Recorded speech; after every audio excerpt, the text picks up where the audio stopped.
Ladies and gentlemen, boys and girls, children of all ages, welcome back to Always Almost There, Day After Show Live. Hi, Lucas. We're here today to talk about night 2 in Cincinnati. Another incredible show. We've got some guests on today as well, so it's going to be a good one. Neil, how are you today? Doing great. Goose is on a hell of a tear right now, so doing really well. And I was thinking about this morning. I think the last time I felt this way about Goose was March 2022. So you're just hopping on the hasty train. This is great. Can you hit us with it, please? I'm not doing it again. Do it. This is Hasty Train Day. We're still on the Hasty Train, Neil. We are definitely on the hasty train. You know what train I'm on right now? It's like I'm on the FOMO train because it seems like everybody is out in Ohio right now, and like I'm stuck here, and I'm sad. But what are you gonna do? There we go. Well, let's bring on our guests. Without further ado, we're gonna dive into the show. Of course, we've got Griffin, aka Griffin's Pickens, on Instagram, and Levi, aka Type 2 Designs. Gentlemen, how are you today? Doing good. Peachy. Feeling great. Good, nice one. Good with the shirt. And, yeah. Clever. This is an orange. I like it. On brand. Oh, those are oranges? Yeah. Well, close enough. Round orange fruit. Anyway, let's dive right into the show last night. Let's start with you, Levi. Pre-show vibe, getting into the venue, how you were feeling before things started. Yeah, pre-show vibes were high yesterday. We got in line. I guess me, you, and Lucas got in line about 5:30, just in time for doors to open. Kind of a rush getting up to the top there. We've got a little GA standing room only section up top, which is just, it's good. It's hard to find space in that venue to like really move around. So we got in there early, got our spot, and you could just, walking into the venue, you could just feel that like tonight is gonna be the night. And pre-show vibes were high. Absolutely. Griffin, what about you? Yeah, I mean, I got in a little bit after doors, got a spot right by the sound booth. Pretty good spot. I feel like the past 2 nights just didn't really know what to expect based on the song selection. So I feel like it was wide open. Anything could have been played. So I was just ready to get my face stolen. And boy, did it. Right. So obviously, Levi, you mentioned, I was with you and we went up to the GA spot, upper balcony over, like, basically it's really high up. I mentioned yesterday on the pod, but we were like over Peter. And this is one of my favorite views that I've had at Goose. Just this view of watching Peter do what he was doing all night was phenomenal. They also have like a little like box of like where you can stand on this rail. So it prevents like a ton of people from being there. You can basically only fit like one row of people on this railing here. So we had a ton of space, ton of dancing room. Sound was great. So yeah, love that spot up there. Neil, you got any thoughts on pre-show? I mean, no pre-show vibe. Well, without further ado, I will add that, like, not only do we have like that great view of Peter, but like you can see the direct line of communication with the band and the new setup. It's just that it's an immaculate view. Side stage for me now is probably like my preferred spot to see Goose. It's great. Peter side is the way now. And I mean, Peter side high up means you can see Cotter super well as well. When we were Peter side rail in Pittsburgh, the only downside was you couldn't really see Cotter because of the way his drum kit is set up. The toms were kind of blocking his face. But last night we got a perfect view of everyone else, or of everybody. Sorry. So let's dive into the show. I'll start with you, Griffin. First 3 songs: Lead the Way, Doc Brown, Hot Love. Sorry, I hit mute in the middle of my sentence. No, Lead the Way. I mean, treat as an opener. I love that song. I thought it was, it was a good little tight jam straight to the top, get everybody kind of warmed up. I feel like I really love the tom groove that Cotter was laying down. I mean, he's just so good. But I will say Doc Brown, that was my first Doc Brown. And I've been chasing that for a while, and somehow it always eluded me, but I didn't want to be that guy always posting about it. But I will say, like, to your point, being able to kind of see the communication with the new setup, like when I was watching the show today, while Peter was kind of doing his thing, I noticed Rick was really locking in and like trying to figure out what Cotter and Trev were doing and really paying attention to what they were doing during Doc Brown. And it was a fun little jam. You know, it was a pretty standard Doc Brown jam, but it was still fun to see the new setup and seeing Rick communicate with everybody during that as sort of like a backup role to Pete. So I thought those first three songs were fun.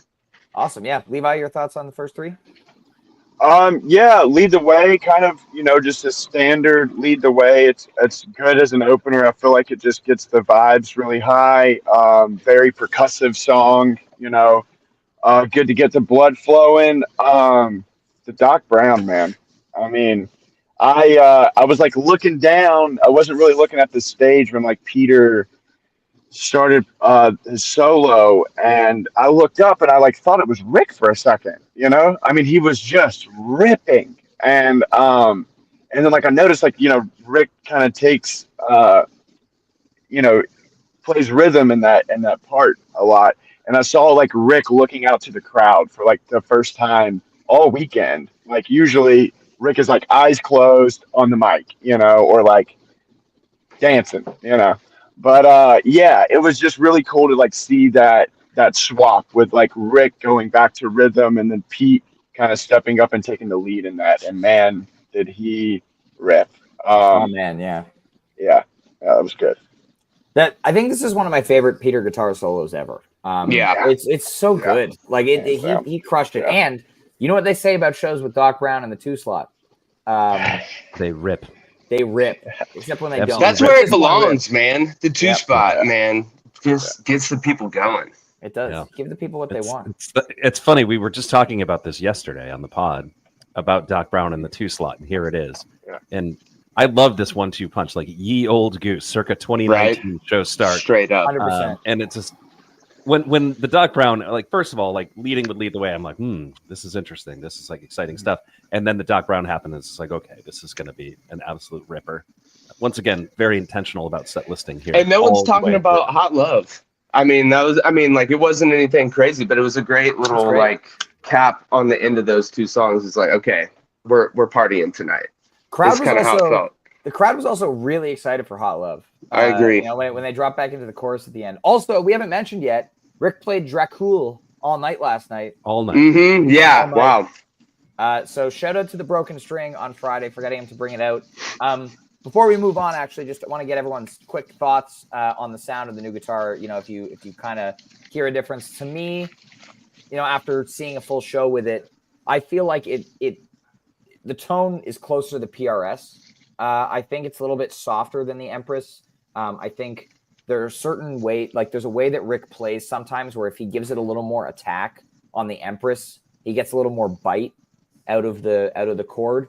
And the Dracul, I felt, wasn't doing that. So I think there were a couple times last night when Rick was expecting to get a little more oomph out of a strum than he did.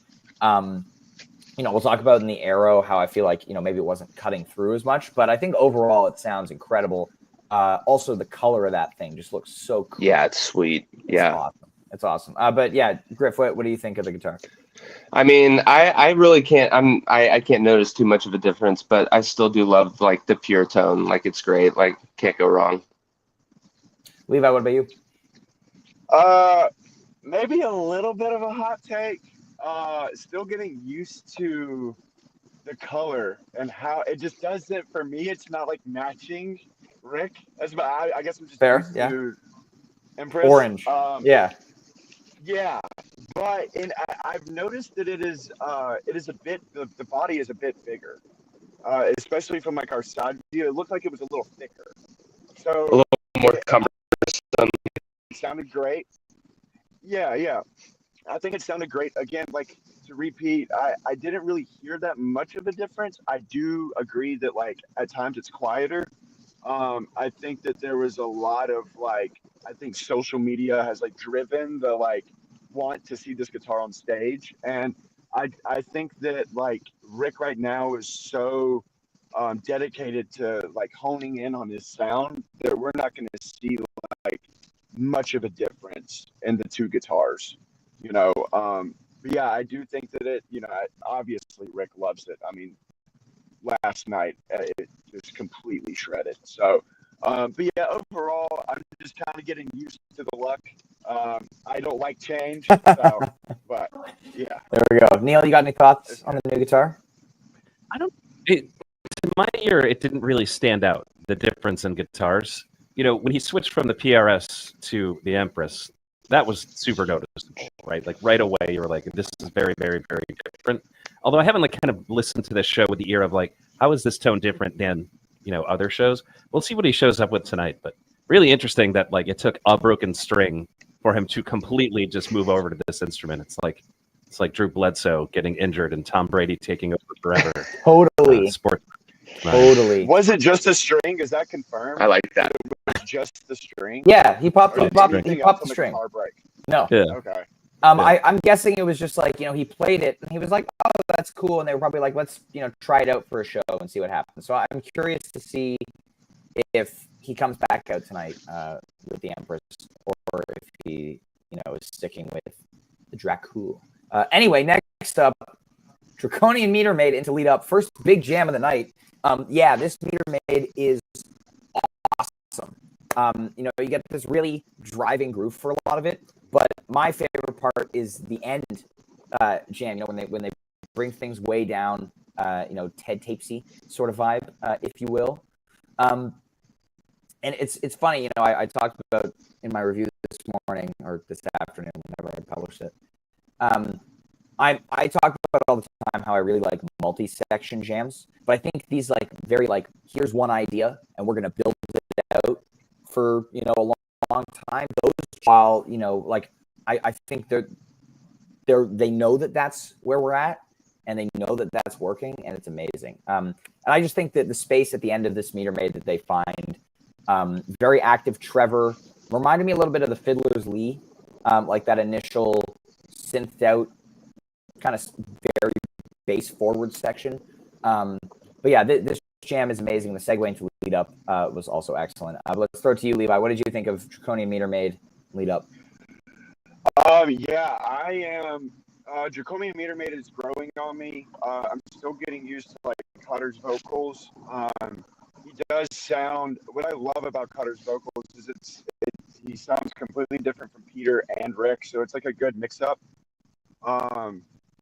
Yeah, I'm still kind of getting used to the newer songs. I really love the jam and Meter Maid. I feel like, you know, listening to this podcast like at the beginning of the summer when there was a lot of talk about like full band jamming, where it's like you almost can't really tell like who is leading this jam, and like it's the entire band, you know, it's just cohesive.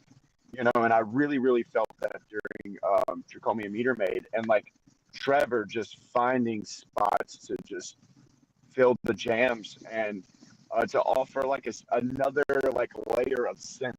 You know, like just when you think that you know there's been too much synth, it's just like, you know, Trevor comes in and just completely blew it out. And then yeah, is that when they got like really quiet? Yeah. The Draconian Meter Maid. Yes, yes, and the audience behaved super well. I mean, the audience, there was like generally no chomping during that, and yeah, it was a really special moment.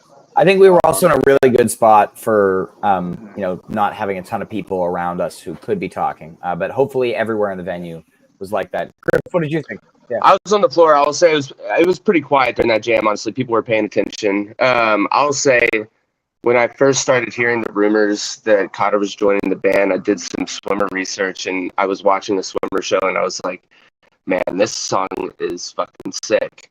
And then they started playing it and I was like, okay, I really like this. And I said in a post the other day, I was like, okay, this song fucking rocks. This is like one of my favorite new songs that they're playing these days. And last night, like, was another testament of it being just a great addition and a great fucking song. Like y'all alluded to, they all locked in together. Like it was super percussive, I feel like, from the jump. What are you eating there, Was Levi? that Spadero I just saw? Yeah, shout out Pete. Shout out Pete for bringing me cookies in the car. Nice. Shout out Love Pete that guy. Spadero for the. Yeah. No, I thought it was really percussive. I thought that there was a lot of patience, a lot of them listening to each other before anyone, took the opportunity to stand out. I feel like Rick would kind of, key that he was going to jump out, and then here you heard Peter, and then you heard Trev add something, and then you heard Cotter add something, and then it sort of just built all up into this one really nice jam. And then, the back end sort of ambient jam was kind of just insane. I thought that they were going to use it to maybe segue into something else, but it just turned out to be a really nice part of the jam. So, yeah, it was great. 100%. Yeah, lots of patience happening. Mm-hmm. Neil? Yeah, man. Draconian Meter Maid, it's such a cool jam vehicle that you get in the first set now. And every time it shows up, I'm super stoked. And this one, it was better than the last, which was better than the one before that. So we're just doing that thing again, right? Where it's just like the big modern phenomenon, or the Thatch phenomenon, where it's every time they play it, it's better than the last time. And yeah, man, this one was hot, and another indication that they're going to continue to ride that wave. Jamming was excellent yesterday, and then excellent jam right off the bat in the first set. So pretty dope. There we go. Yeah. One more thing to add on the Draconian. It sounds like a Goose song. It fits the style. Like it really does. It is fit them so well. Yeah. I love the lyrics being too. a little critical of it, I think, a few weeks ago, but I realized last night that I actually loved this song. I was like, what? Who am I kidding? Like, it's great. So first set continues. Feel It Now, Your Ocean, and then Arrow to close out the set. So they play Feel It Now, and I'm like, okay, we probably get one more song here. We're already over an hour into the set. Then they play Your Ocean, and I was like, okay, where are we going to go from here? Not really sure what to expect. And then we're 70 minutes into the set, and Rick starts Arrow. And I was like, okay, is this going to be 13 minutes here? No, it's going to be 20 minutes, and it's going to be evil, and it's going to be amazing, and it's going to, blow your socks off a little bit. This was amazing. This is also Rick kind of just disappears as a lead instrument for a lot of this jam, which I think is really cool. Peter fills that guitar sonic space with the clav, and he's doing that thing again where it's here's a simple riff that we're going to build the jam around, and it's insane. That riff that he comes in on clav is so good and vicious, and then Rick comes through and just destroys the back part of the jam, when he finally comes in and takes the lead again. But man, this was so cool. Griffin, what are your thoughts on? Here?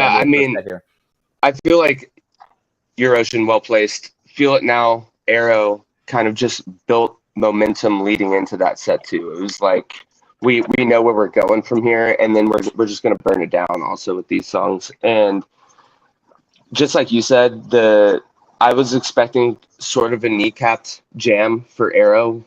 Since it was coming so late in the set, but they just were so patient with it, got a little evil with it, and just not a standard Arrow, but a great Arrow. And I think that was the first set Arrow since Fox Theater earlier this year. So kind of a treat.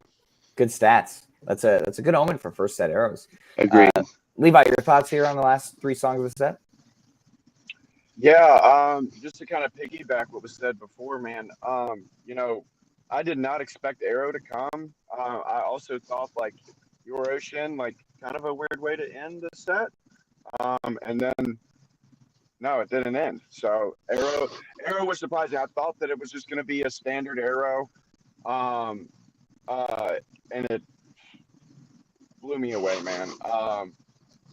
The Your Ocean, first ocean song of the night. There was multiple for some weird reason. Yeah, which I thought was a really cool little theme for the night. I love Your Ocean, man. It's one of my favorite Rick songs. It's just beautiful, and the Jam and Arrow, I needed that like dark evil Goose for the first set to end off the first set. It was just it was well placed. And is this so? Correct me if I'm wrong, but this is since the Fox. This is the first 3-night run since the Fox. Correct? We had Boston and Chicago. Boston. Okay. Yeah. Well, yeah. I don't know if there's any relation with like 3-night runs and arrows, but yeah. I mean, the Ryman also had a really good one, so maybe you're onto something. Right. Yeah. But yeah, man, strong way to end the first set. There we go. Neil, your thoughts here?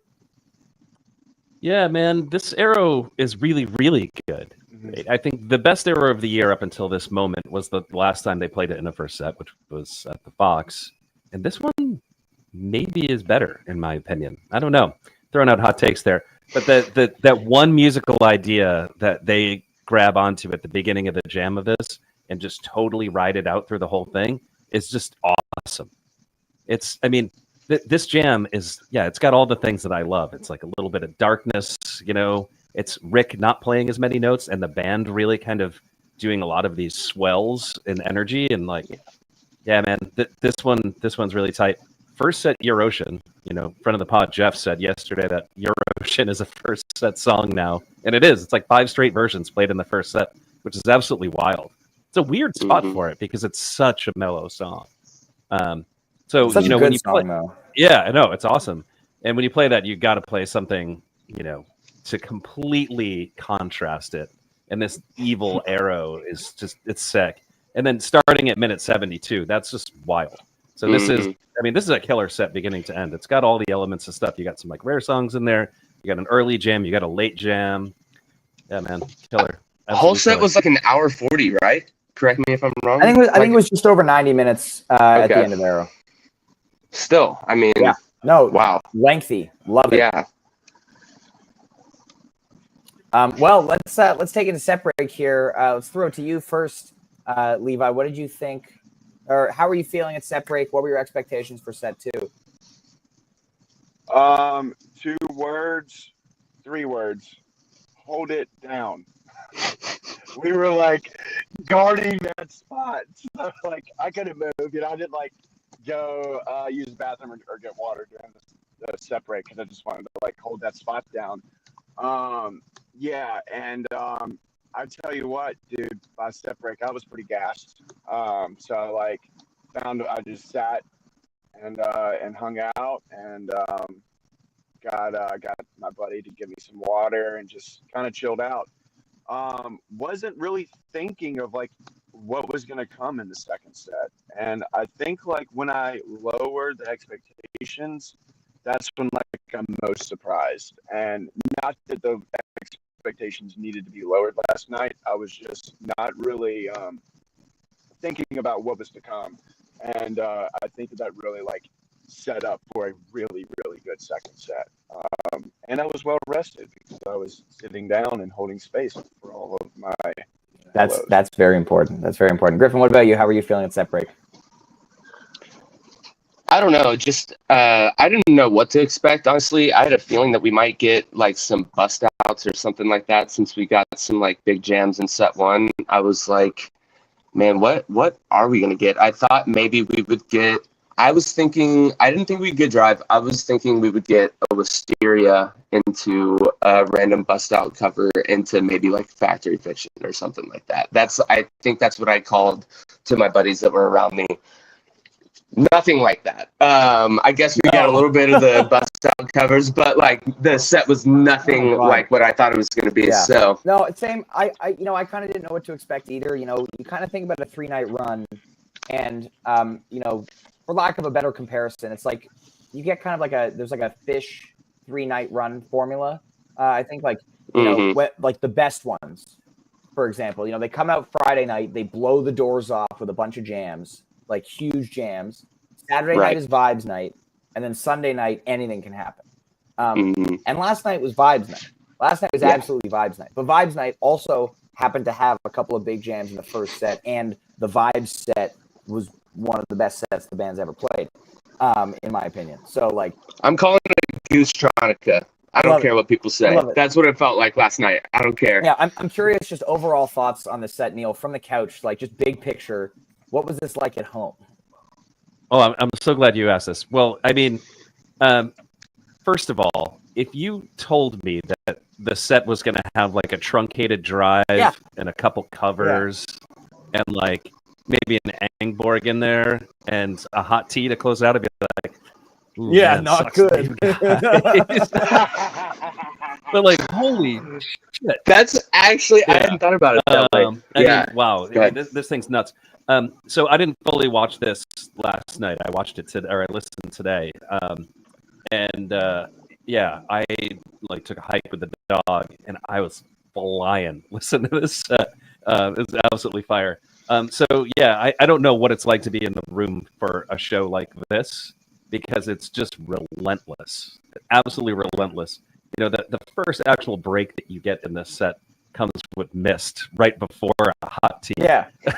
I think it was you who said when we were driving to Houseplant last night that it felt like towards the end of the show, like the crowd couldn't keep up with the band's energy at a certain point, like which is wild.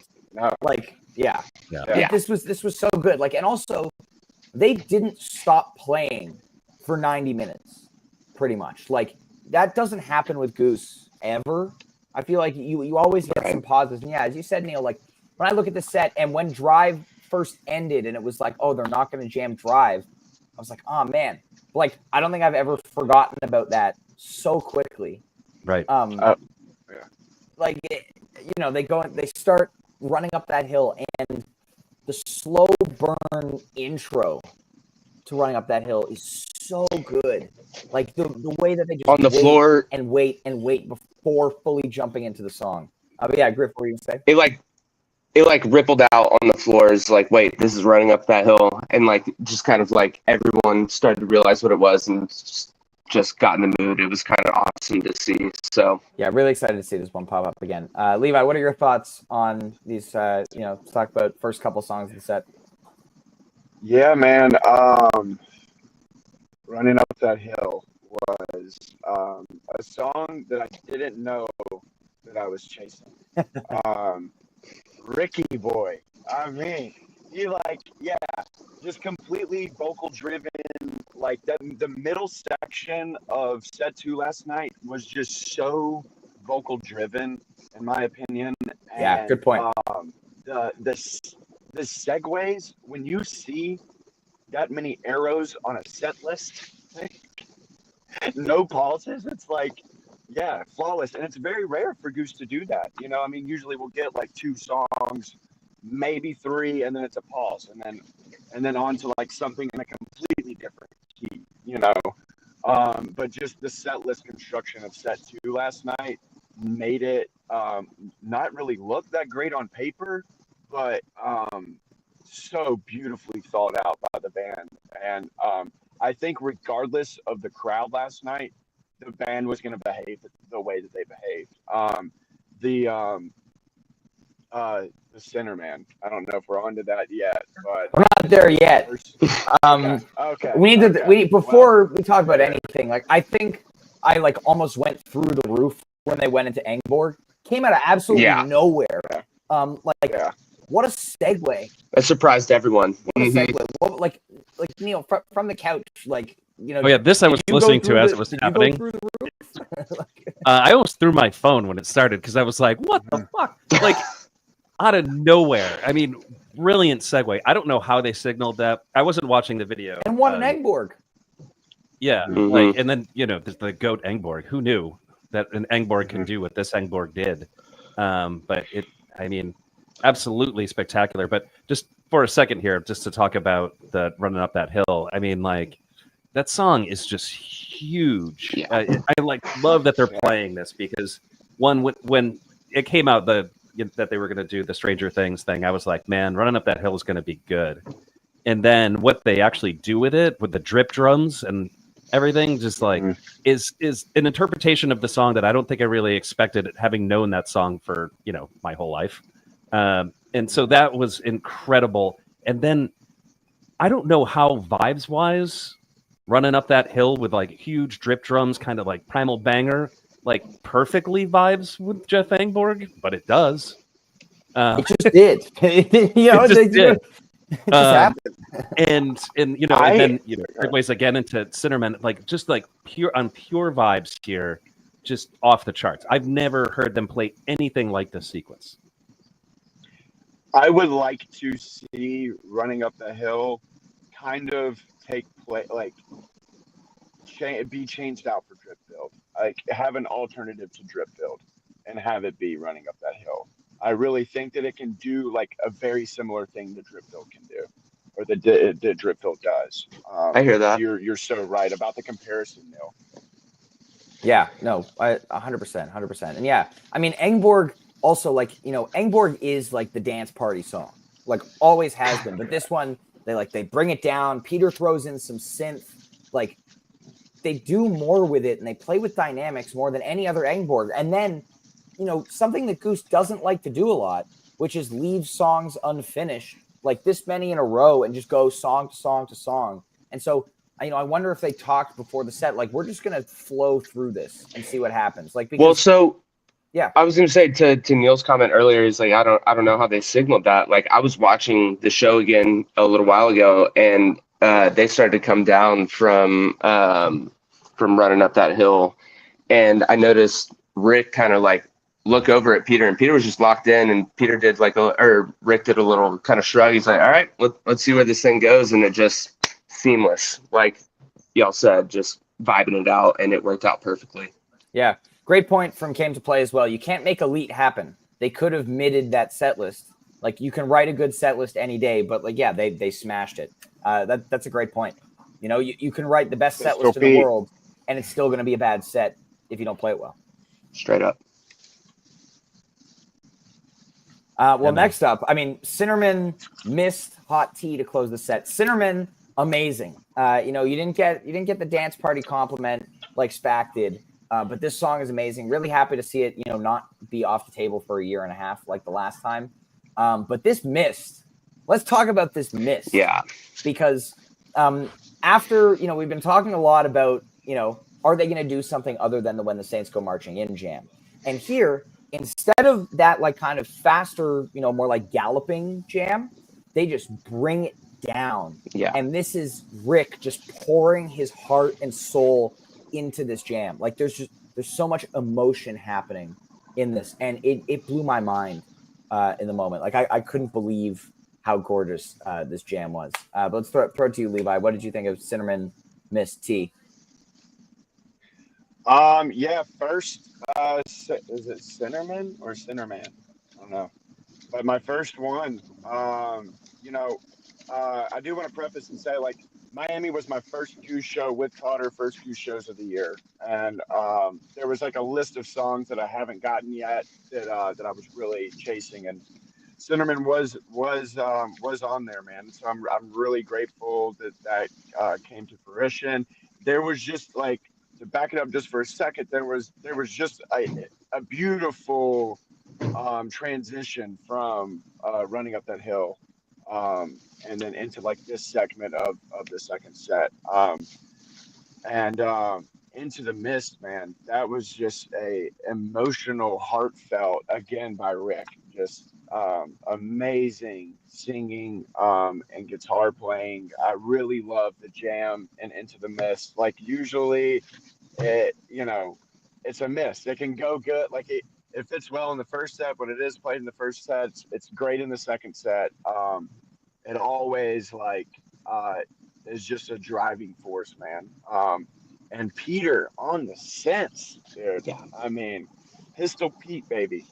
Yeah, I call him. But yeah, man, it was just mind blowing. And are we on the T yet? Are we on the T? You can talk about the T. Do it. Okay. Another thing that I wanted to really hear on this run was Pete's new synths. And me and Ryan have talked about this a lot. The synths that are sitting on top of the vintage vibe. There's a segment in Hot Tea that was played in like the early, like the late summer run, the first, like, I guess, summer tour, you would call it. I don't know what show it is. It's an encore. It's a hot tea encore, and I think it's there's Raleigh. yeah, Raleigh, and man, that scent section by Pete at the very end is just immaculate, and like I just grew to be obsessed with it, and to get that in full force last night, it just like it. Not only did it make my night, it made this whole tour for me. Like it was everything that I wanted. I'm so glad. Like usually, like in the past few shows, Pete has like busted it out a little bit, but it's been really quiet. Like me and you were talking about, Ryan. It's more of like a background sound to like fill in. But for him to like lead the jam with that was just it was everything for me. And yeah, that's about it. Amazing. Griffin, your thoughts on the last 3 songs of the set here? Yeah, I mean, Cinnamon, I don't know which one we're going with here, but either way, that was my first one since 2022, and I'd kind of been chasing that vibe ever since I saw it in Dallas back then. Like, it was kind of a scaled down version then, and last night you get that like indie sort of vibe that Goose is, so conducive to, but then also the unseen dance party that comes out of that jam is, I mean, that was the pick I made. That was my favorite moment of the night, honestly, was the Cinnamon jam. And then yeah, Mist is my favorite song, so can't go without talking about that one. But the jam there was so atypical, like you were talking about. You normally get the galloping, and it's very spacey and low BPM, and I feel like you had alluded to, Ryan, like Rick just kind of let it all out in that very emotional. T was fun. OB6 during the keys jam for Peter went off. Rick showing some patience again on the back end with his jam. Great way to close the set. Amazing. Yeah, Neil, you got thoughts on these? I mean, Cinnamon, amazing, right? It's almost 15 minutes of just sustained blistering jamming. Doesn't really go anywhere, right? Like you already said this, but bears saying again, there's not really anything that's super deep jamming in this set, right? This is just like straight vibes, and yeah, so absolutely killer there. And then the Into the Mist cool down, which takes the role of a ballad in the second set, and so that was really interesting, like a very thoughtful set list choice, a very thoughtful jam. That jam felt like a little forced to me, like it kind of like we got to do something like super chill, so they really just like kind of went into that very intentionally. And then how do you get me to forgive you for 16 minutes of hot tea to close a show? You encore with Everything Must Go. But I thought about you. I thought about you when they did that. So 16 minutes of tea at the end of a show. If you've seen a lot of Goose shows, that can be a little exhausting. If it's like your first show, you're having the time of your life. But like this is the kind of thing that can be a little bit much. But in this show, it fits perfectly. Absolute rager. I listened to actually every minute of this tea, which normally that would be like just a skip for me when I'm like going back to listen to a show. And so yeah, man, this is absolutely killer. Absolutely killer. Can I talk about this Everything Must Go or what? Because I kind of like segued us in what I was talking about. But I mean, how do you top off a show with just like there's just so much music in the show. It reminds me of Philly Night too. Just the quantity of minutes of music played in the show is bananas. I don't know what the number is. I was like trying to add it up in my head, like as we were talking, but I just kept getting distracted, so I couldn't get there. But if anybody's got that exact number, I'd love to know it. I think it was like 3 hours and 15 minutes based on the cut stream I was looking at earlier. So stacked up against like all Goose shows of all time, like this has got to be one of the longer 2-set shows. I would be surprised if it wasn't. And so then you get a fully fleshed out version of Everything Must Go to close out this show with an absolutely excellent jam in it. I mean, what a treat! Holy crap! It's just so ridiculously good. It's interesting. They kind of did the encore with the hot tea to close the set, and then they kind of. I mean, I don't even know what you call an encore with a jam like that. It just doesn't even feel like an encore. It's just like we can't stop the party now. We just got to keep doing the thing, So it's a jam core. And the 11:30 curfew seems to be a little flexible here because they went until like 11:35. So I mean, can they play every show at the Brady Center so they can play for this long? Like, yeah. Man, I will add hell of a that, finish.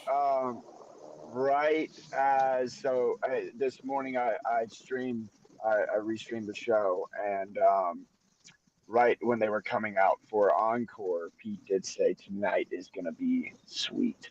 So really stoked about what's in store for tonight. I don't know what that might be, but yeah, just amazing way to end the show. I will admit that because I sell shirts, I walk out on encores, and I've missed a few really, really good ones this tour. So I did not see the Everything Must Go, but yeah. It was great. Yeah, Griffin, your thoughts? I was really happy to see Must Go come out as the encore. I kind of had a feeling they were like, just like you talked about, the 11:30 cutoff seems a little loose. So I was like, with the way the show had gone, I kind of had a feeling they were going to step out with something bigger. I called Empress Encore, but I'll take the Must Go any day of the week too. I think we might have an Empress in store for us tonight, but the Must Go was awesome. I love the tendency for this jam to get spooky, and they just hone in and lock in so well together. I love it. It was a great encore.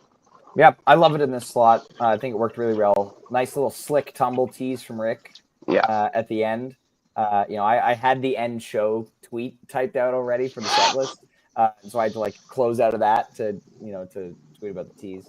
But yeah, that was fun. Man, I just walking out last night, I was like, holy shit, this is it. November 2024 Goose.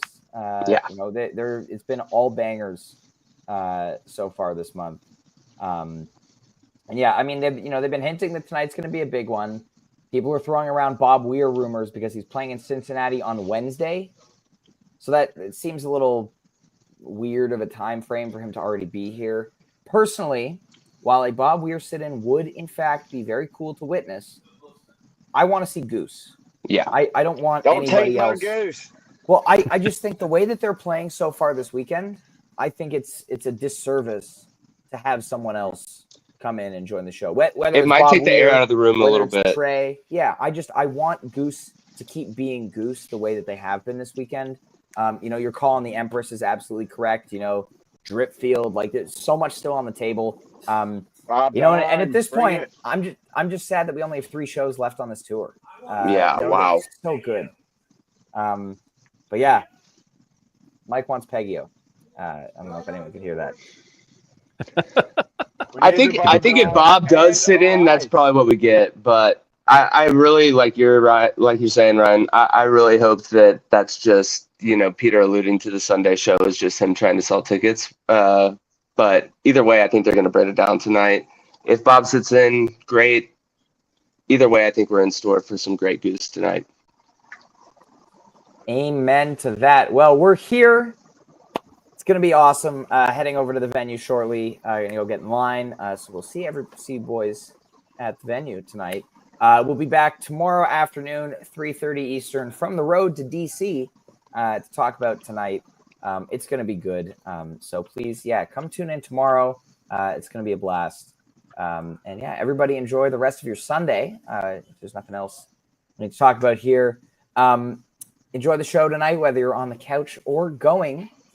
See you over there, and we will see you tomorrow. Thanks, everybody. See you.